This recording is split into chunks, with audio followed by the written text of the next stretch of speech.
안녕하세요. 예, 반갑습니다. 안전한 공간이라는 말을 들어보셨나요? 네, 들어보셨죠? 물론 이때 안전한 공간이 이렇게 공사 현장에서의 위험, 안전 이런 거랑은 조금 다를 수도 있어요. 이 안전한 공간이라는 용어는 아마 기장교단에서는 적어도 저와 김유미 집사가 제일 오래 전 초기에 쓴 것 같아요. 한 10여 년 넘게, 한 15년 전 썼는데, 요즘은 이 용어가 많이 이렇게 확산돼서 많이들 쓰시더라고요. 이제는 안전한 공간이라는 용어를. 안전한 공간은 우리 교회가 출발할 때부터 가운교회, 또 금물코학교, 그리고 또 목회자 모임인 더홀에서 아주 중요한 개념이에요. 중요한 토대가 되는 개념입니다. 오늘은 우리 안전한 공간에 대해서 이야기를 나눌 텐데, 이 용어가 좀 낯설어도 설명을 듣고 묵상하다 보면 우리가 해온 게 이런 거구나 하는 것을 이해하실 겁니다. 예. 먼저 말을 정리해보면, 안전한 공간이라는 건 내가 나답게 있어도 안전하다는 뜻이에요. 내가 나답게 있어도 안전하다. 그러면 거꾸로 말하면 내가 나답게 있으면 위험한 곳도 있단 소리죠. 내가 나답게 있으면 이걸 특별히 안전한 공간은 나답게 있는 것 중에서도 조금 더 특별히 나의 약함을 드러내도 수치를 당하지 않는 공간이라는 뜻이에요. 나답다는 거는 나 속에 자랑스러움도 있지만 부끄러운 것도 있잖아요. 수치스러움도 막 좀 가리고 싶은 것도 있잖아요. 그런데 이런 나의 약함을 드러내도 수치를 당하지 않는, 그러니까 그런 어떤 안전함을 느끼는 공간이라는 뜻이에요. 거꾸로 말하면, 그러면은 여러분들은 이렇게 약함을 드러냈을 때 어떤 경험을 했을까, 우리는? 부터 좀 생각해 볼 수 있겠죠? 여러분들은 자신의 좀 약함? 약점? 이런 걸 드러냈을 때 어떤 경험을 하셨어요?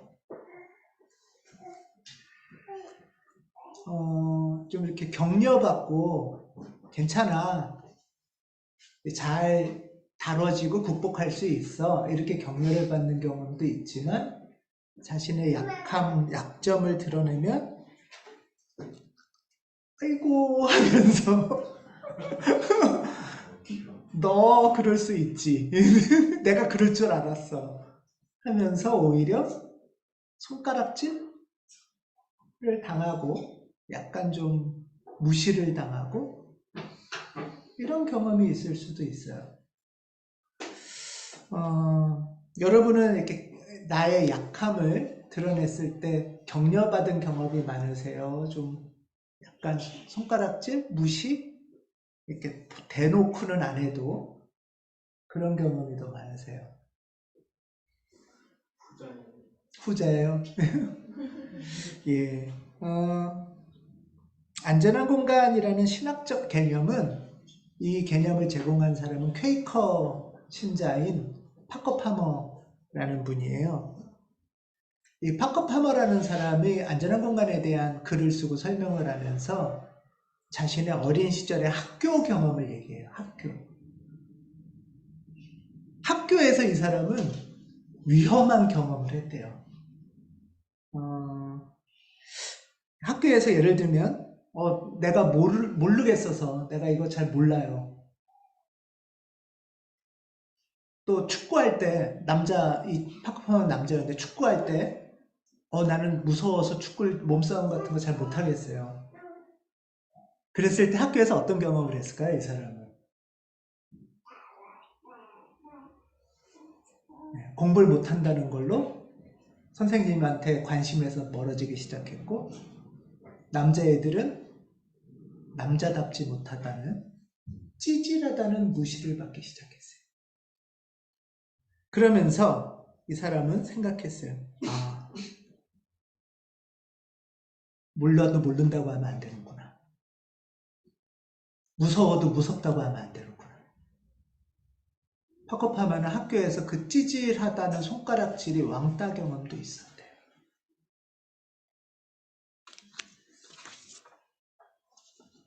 팝업하면 학교를 다니면서 큰 배움을 얻었대요. 내 진짜 모습을 드러내면 이 세상은 위험하구나. 그러니까 아닌 척 해야지. 아는 척하고 괜찮은 척하고 힘센 척 해야지. 아파도 안 아픈 척 해야지. 이뤄야 되는 거구나라는 걸 학교에서 배웠다는 거예요. 사실 이건 교육학 용어에서도 있어요. 학교에서 국영수를 배우지만 우리는 국영수는 기억이 안 나고 지금 방금 말한 이게 몸에 익혀지는 거예요. 아, 내 속을 들춰내면 안 돼. 내 약함을 드러내면 바로 무시당해. 이걸 우리는 학교에서 배운다는 거예요. 이걸 보이지 않는 커리큘럼이라고 할 정도의 교육학에서는.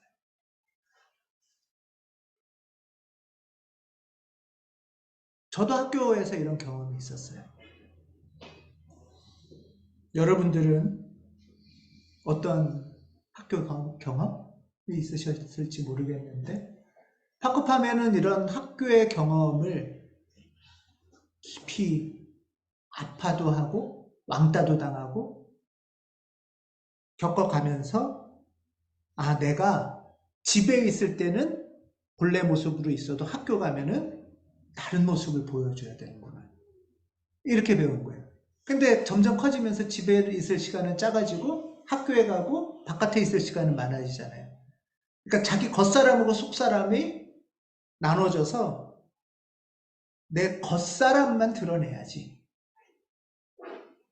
이거를 뭐라고 부르냐면 존재의 이중성이라고 불러요. 내가 두 사람인 거예요. 내가 두 사람인 거예요. 그러면서 점점 사회생활을 할수록 겉모습만 더 강화되겠죠? 겉모습만 더 강화되고 학교 생활하고 이제 연애할 때도 그러겠죠? 회사 생활할 때도 그러겠죠? 그렇게 하면서 급기야는 이게 난 줄 아는 거예요. 이게. 이 속에 있는 거는 잊어버렸어요, 나도. 그래서 이제는 이 겉으로 드러내던 모습만 내가 됐나? 이건 힘든데? 이건 내가 아닌데? 얘는 어디 갔지? 이러면서 이 간극이 점점 커지면 내 스스로가 분열적 존재가 돼. 내가 사랑하는 사람 앞에서도 막 겉모습을 드러내요. 이러다가 또 어떨 때는 그러면 안 되는데 막 뜬금없이 내 속모습을 또 막 드러내요. 이런 어려움들을 겪었다는 거예요. 그래서 안전한 공간이라는 것은 내가 어떤 모습으로 살고 있나를 생각해 보게 하는 중요한 개념이에요. 저는 안전한 공간 하면은 상징적 이미지로 성경에 이런 구절이 떠오릅니다. 남자와 그 아내가 둘 다 벌거벗고 있었으나 부끄러워하지 않았다. 부끄럽잖아요. 예. 이 사람들이 막 식스팩이 있고 늘씬할 때만 부끄러워하지 않은 건 아닐 거예요. 그거는 몇 년 안 됐을 거 아니에요. 만약에 부부가 결혼해서 산다고 해도 나이 먹고 처지고 그래서 서로 놀리고 감추고 그래서 또 뭐 그런 분도 있다는 얘기도 들었네요. 뭐 이렇게 뭐 예를 들면 여성이 맨 얼굴을 보이지 않으려고 막 남편이 일어나기 전에 일어나서 화장하고, 네. 내 속모습을 보여주면 안 되는 거죠. 속모습을 보여주면 바로 손가락질 무시. 그래서 손가락질하고 무시해도 되고, 그러니까 바람 펴도 되고, 뭐 이런 식의 나오는 거겠죠. 이 구절은 근데 부부만의 이야기가 아니라 사람과 사람 사이에 깊은 신뢰의 관계를 보여주는 구절이라고 저는 보여져요. 벗었으나 부끄럽지 않은 관계. 이게 우리의 아름다운 창조의 우리 모습인 거예요. 내 모습인 거예요. 어떻게 이게 가능할까? 어떻게 이런 일이 일어날 수 있을까? 사실 우리가 이렇게 막 감추고 숨기고 몰래 치장하고 뭐 막 성형하고 식스팩하고 이게 내 부끄러운 거를 드러냈다가는 바로 무시당하고 손가락질 할 것 같아서 이러는 거잖아요. 근데 어떻게 이렇게 발가벗었으나 부끄럽지 않은 일이 가능할까? 라고 할 때 이거는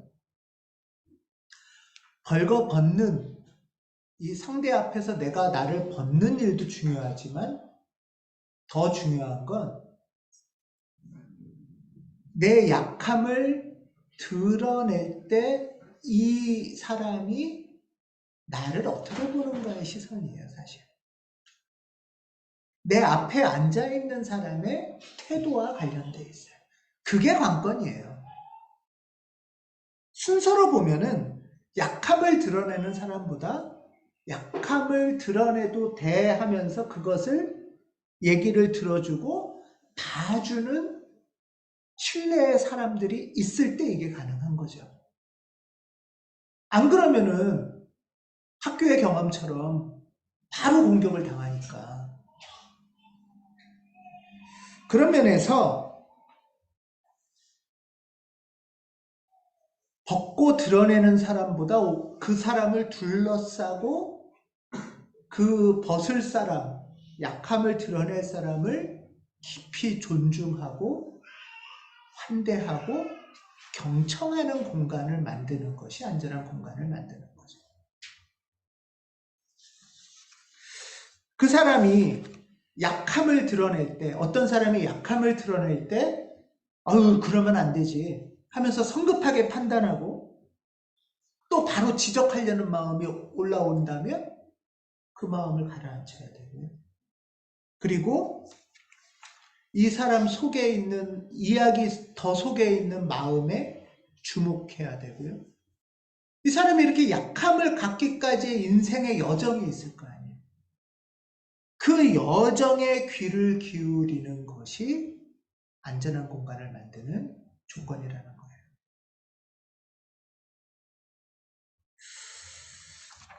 이런 존중과 경청의 자세가 안전한 공간을 이루어갈 수 있습니다.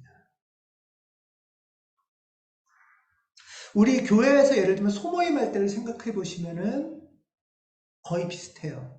이야기를 나누는 사람을 중심인물이라고 해요. 이야기를 나누는 사람이 중심인물이면 이 사람이 내 속에 부끄럽지만 이런 약함이 있어야 하고 드러내는 거잖아요. 그럴 때 이 중심인물만큼이나 아니 사실 그 전에 더 중요한 거는 그들을 둘러싸고 있는 사람들이 괜찮아요 하는 존중과 환대의 공간을 만드는 거죠. 경청의 공간을 만드는 거죠. 이게 안전한 공간을 만드는 겁니다. 그래서 안전한 공간을 다시 정리를 한다면 안전한 공간이란 평가와 판단의 마음을 내려놓고 어떠세요? 이거 잘 되시나요? 평가와 판단의 마음? 누가 딱 하면은 에이 하면서 바로 이렇게 뭔가 이렇게 말하고 싶은 마음? 그리고 그 마음을 내려놔야 중심인물, 그 이야기를 나누는 사람을 주목할 수 있어요. 그 사람의 삶의 여정을 그 존중한다는 거는 옳고 그름이 아니라 그 사람이 그렇게 살게 된 과정이 있을 거잖아요. 그 여정을 존중하면서 그의 깊은 속마음을 내 마음이 아니라 하나님 마음으로 경청하는 거. 그래서 안전한 공간을 한다는 거는, 이룬다는 거는 사실 굉장한 영적 공간이에요.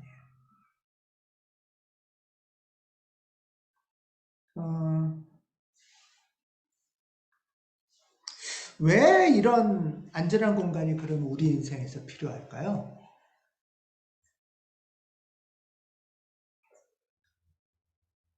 모두에 말씀드린 것처럼 우리가 이런 존재의 분열을 겪어요. 겉모습과 내 속사람이 달라요. 그럴 때 내 약함을 드러낸다라는 거는, 내 약함을 드러내고 내 부끄러움을 드러낸다라는 거는 이런 의미예요. 그냥 어린애처럼, 그렇다고 해서 안전한 공간이 어린애처럼 중심인물이 막 그냥 짜증 부리고 땡깡 피고 지 성질 막 부리는 게 안전한 공간이냐? 그건 아니에요. 그냥 성질 부리는 곳. 여러분 연애할 때 예를 들면 한 사람이 이것도 못 받아줘 하면서 한 사람이 계속 짜증 부리고 받아줘 안전한 공간 만들어내 이런 건 사실 안전한 공간이 아니에요. 한 명은 늘 도와달라고 하고 자기 약함을 드러내고 이 사람은 받아주기만 하는 것? 이건 안전한 공간의 목표가 아니에요.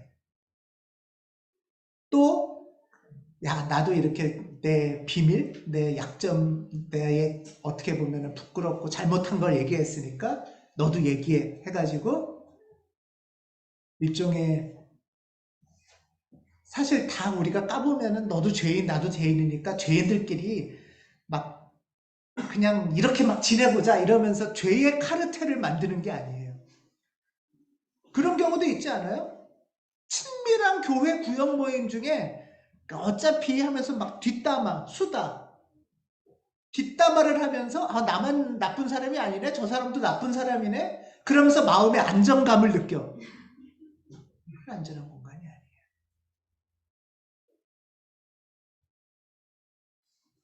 그건 조폭이죠.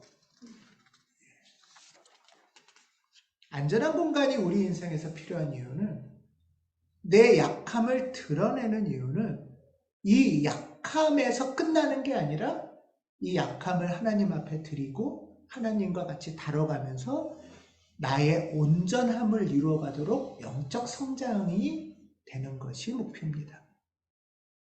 나의 창조의 아름다운 모습이 드러날 때까지 이 과정을 가는 것. 그게 목표입니다. 이게 되게 중요해요. 오늘 고린도 후서 말씀에 보면 이런 말씀이 있어요. 주님께서는 내게 이렇게 말씀하셨습니다. 이때 이제 내게는 바울이라고 해요. 주님께서 내게 이렇게 말씀하셨습니다. 내 은혜가 내게 족하다. 내 능력은 약한 데서 완전하게 된다. 내 능력은 이때는 무슨 뜻이냐면 바울한테 말하는 거예요. 예수님이 나의 능력은 네가 약할 때 완전하게 이루어진다는 뜻이에요. 완전함으로 드러난다는 뜻이에요. 그래서 바울이 이렇게 말해요. 그리스도의 능력이 완전함으로 내게 머무르기 위하여 나는 더욱더 기쁜 마음으로 내 약점들을 자랑하려고 합니다. 약점을 자랑하는 거는 뭐 너도 약점 있고 나도 약점 있으니까 그냥 막 이러고 엉망진창으로 막대로 살자 이게 아니고요. 너도 배 나왔고 나도 배 나왔으니까 맨날 치맥 먹고 막 놀자 이런 뻘거벗고 막 뚱뚱해지자 이런 게 아니고요. 그런 게 아니고 서로의 약점을 드러내는 이유는 하나님의 능력, 주님의 능력이 나한테 오셔서 그 능력으로 나를 온전케 하시는 거예요. 그걸 위해서 우리가 약점을 드러낸다는 거예요. 이게 바로 안전한 공간이에요. 이럴 때 나의 약점은 하나님을 만나는 선물이 되는 거예요. 이럴 때 나의 약점은 정말 하나님 나라를 누릴 수 있는 열쇠가 되는 거예요. 복음서에 보면 이런 어떤 존재의 이중성을 드러내는 대표적인 인물, 무리들이 있어요. 그 무리들은 누가 있을까요? 바리새파. 그 사람들한테 안 듣긴 하지만 대표적인 무리들이 이제 존재의 이중성을 보여주는 전형적인 무리들을 바리새파라고 해요. 예를 들면 이래요. 성경에 보면 네가 제선을 베풀 때에 위선자들이 사람들에게 칭찬을 받으려고 회당과 거리에서 그렇게 하듯이 내 앞에 나팔을 불지 마라. 그러니까 이 바리새파 사람들은 어떻게 한다는 거예요? 자선을 베풀 때 나 자선 베풉니다 이러는 거죠. 예, 예. 나 막 기부합니다 막 이러는 거죠. 그래서 나팔을 막 분다는 거예요. 왜 불어요? 사람들에게 칭찬을 받으려. 예. 또 있어요. 기도할 때 이 사람들은 어떻게 한대요?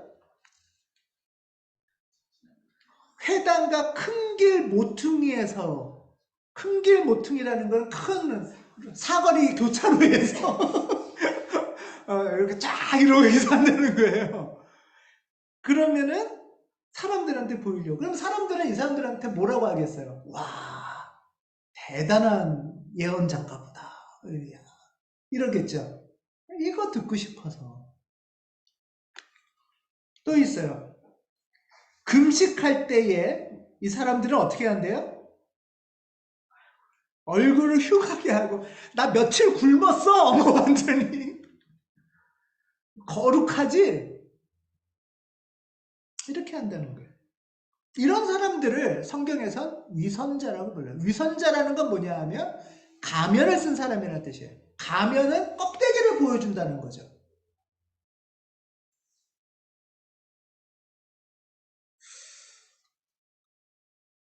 또 이런 표현이 있어요.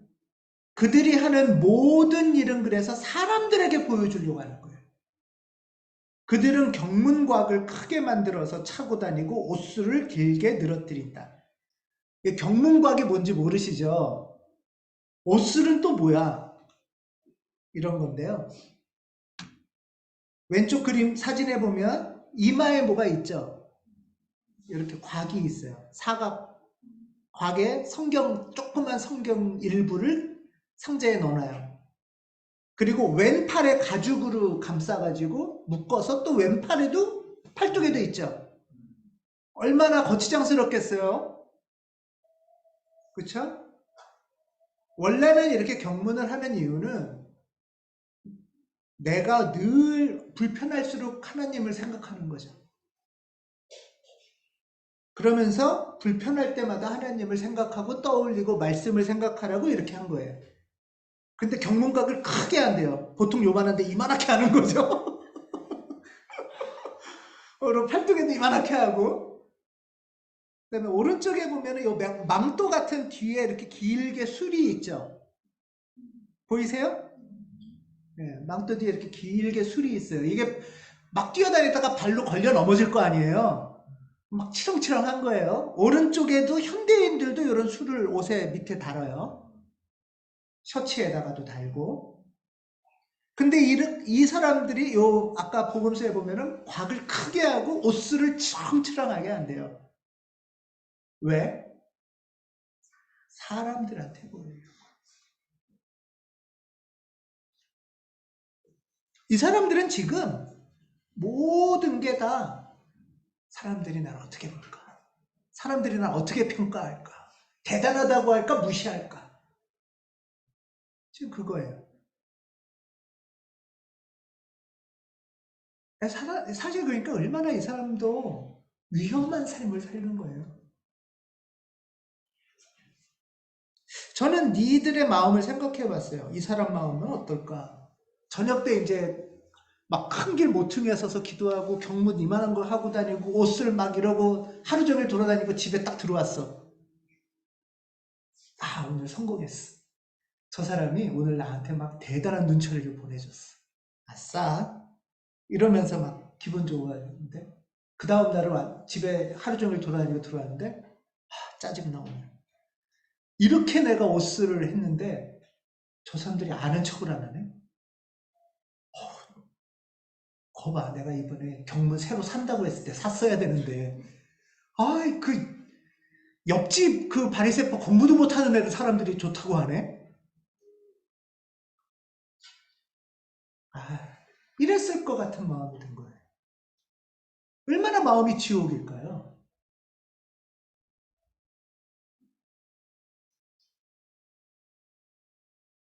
그래서 이 사람들을 예수님은 뭐라고 하냐면 율법학자와 바리새파 사람들, 위선자들아, 너희에게 화가 있다. 왜? 너희는 사람들을 들어가지 못하도록 하늘나라의 문을 닫기 때문이다. 너희는 자기도 들어가지 못하고 들어가려는 사람도 들어가지 못하게. 천국 문을 막아버린대요. 천국 문을 막아가지고 자기도 그 천국에 못 들어가고 지옥 같으니까 자기는 못 들어가겠죠?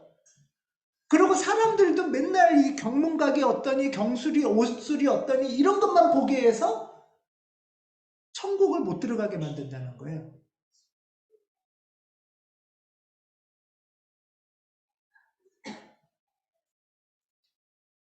존재가 이중적으로 분열돼서 늘 겉모습, 나의 본모습, 나의 약함, 나다운 길을 찾아가는 게 아니라 어떻게 하면은 사람들한테 대단하다는 소리 들을까? 무시 안 당할까? 이런 것에만 관심을 갖다 보면 지옥 같은 인생이 될 거라는 거예요.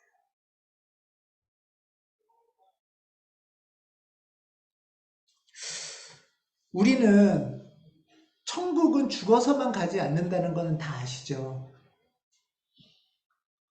그러면 이 생에서 천국을 어떻게 만날까가 이제 우리의 관심사잖아요.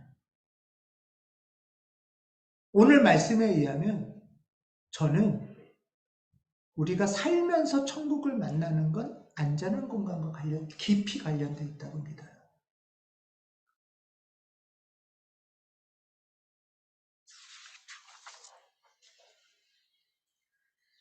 이 안전한 공간, 천국을 살면서 만나가는 것은 첫 번째는 내 존재의 이중성을 확인하는 것부터 시작합니다.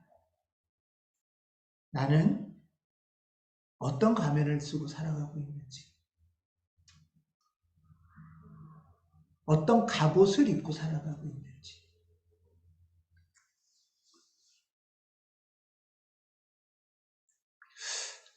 갑옷을 입어야 돼요. 바깥에 나갈 때는. 사실 이 바깥 세상은 그렇게 안전하지 않죠. 바로 공격이 들어올 수도 있고 평가받기도 하고 필요에 따라서는 갑옷을 입어야 나의 약함을 보호할 수 있어요. 그런 면에서 갑옷이 무조건 나쁜 건 아니에요. 문제는 바깥에 위험한 데서는 갑옷을 입지만 집에 들어와서 잘 때는 어떻게 해야 돼요? 갑옷을 벗어야죠. 그런데 하도 갑옷을 오래 입고 있어서 갑옷이 그냥 내 살갗인 줄 알아. 그래서 침대에 들어서 자는데도 이 투구를 그냥 쓰고 자. 얼마나 무거운 인생이겠어요. 수고하고 무거운 짐진 인생이겠어요, 이게. 필요에 의해서는 갑옷을 입지만 지금은 필요 없어 할 때는 가볍게 벗을 수 있는 그런 삶이 필요하다는 거예요. 그리고 우리가 하나님을 만날 때는 갑옷을 입고 하나님을 만날 수가 없기 때문에 나를 만날 수가 없기 때문에 갑옷을 벗는 공간이 반드시 필요하다는 거예요.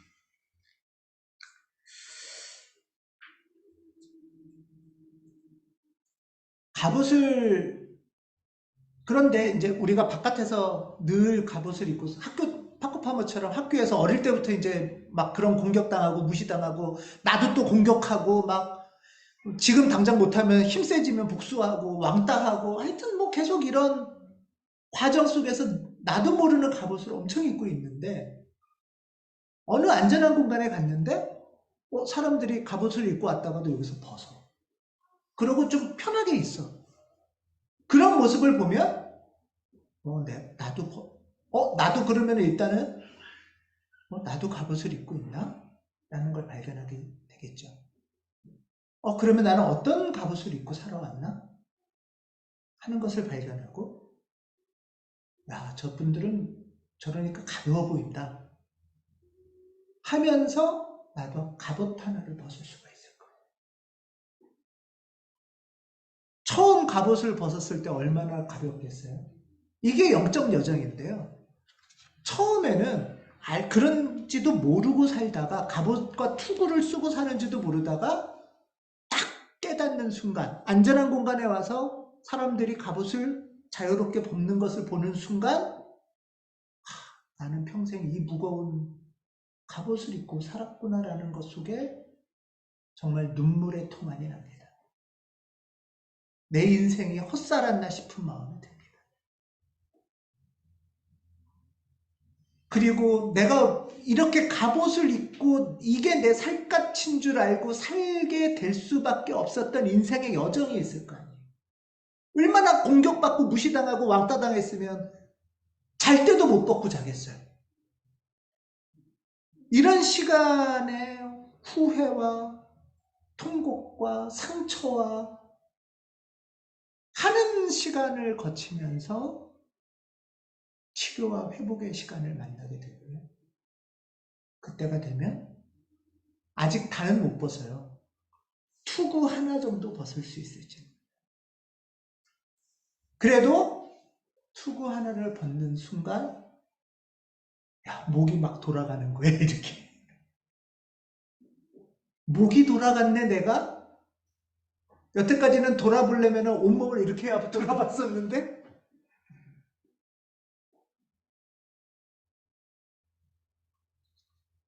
그렇지만 한편으로 얼마나 여전히 부끄럽고 무섭고 하는 경험들을 겪을 때 하나님의 능력이 이 약함 가운데 임하신다는 거예요.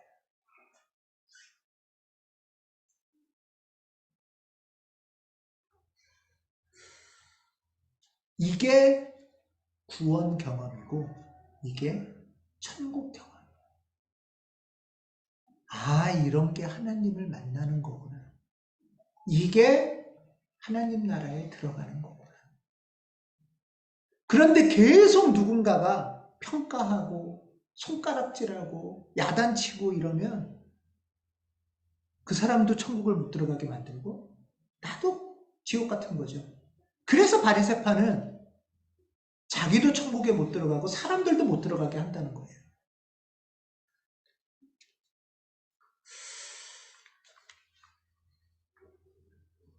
우리는 아직 벌거벗었으나 부끄럽지 않다는 것을 정확히는 모릅니다.